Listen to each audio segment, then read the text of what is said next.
In the early 1990s, computing was fragmented. C and C++ dominated most of the software, and most software were platform-specific.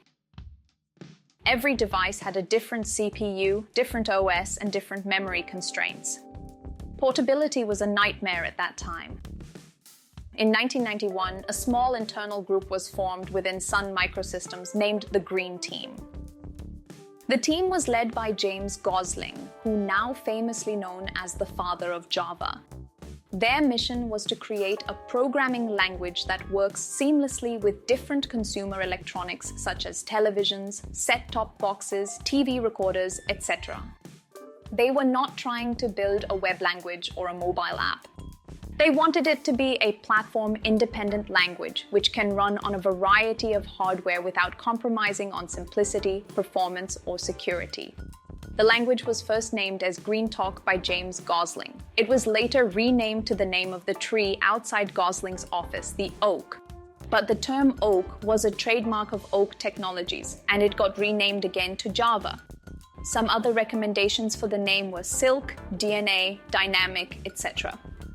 Java is a variety of coffee which originated in an Indonesian island bearing the same name.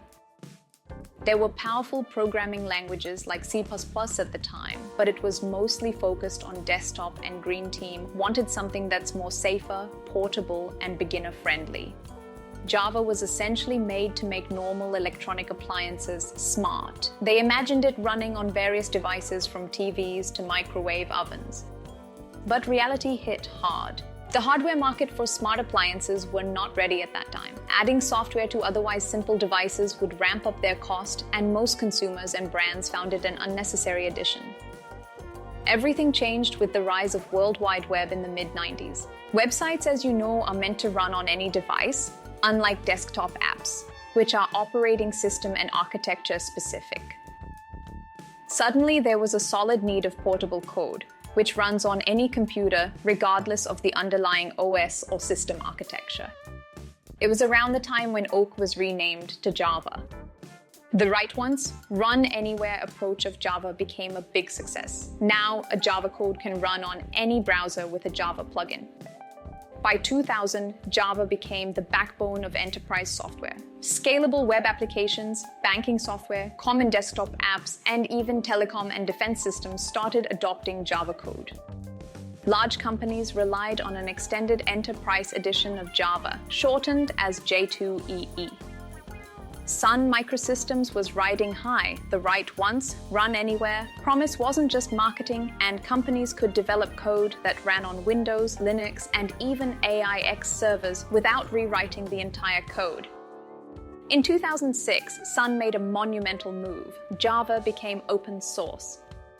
The release of OpenJDK meant that developers across the globe could contribute to Java's development, ensuring faster innovation and transparency.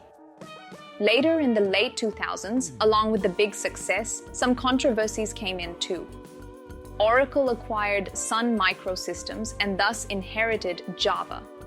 Oracle filed a lawsuit against Google for use of Java APIs in their operating system Android.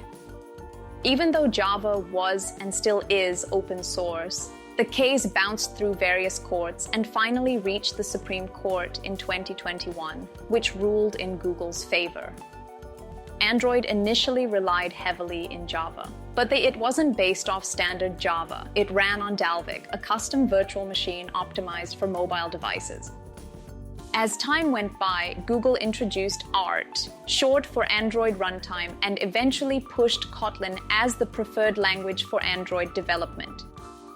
You can still develop Android apps using Java, and many popular Android apps still use Java code. Even though Kotlin is preferred, switching to Kotlin when you're already good at Java is a seamless process. It'll actually make you appreciate both languages.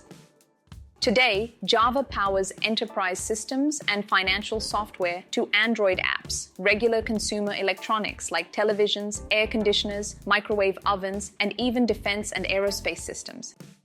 In 2026 and beyond, Java continues to mature.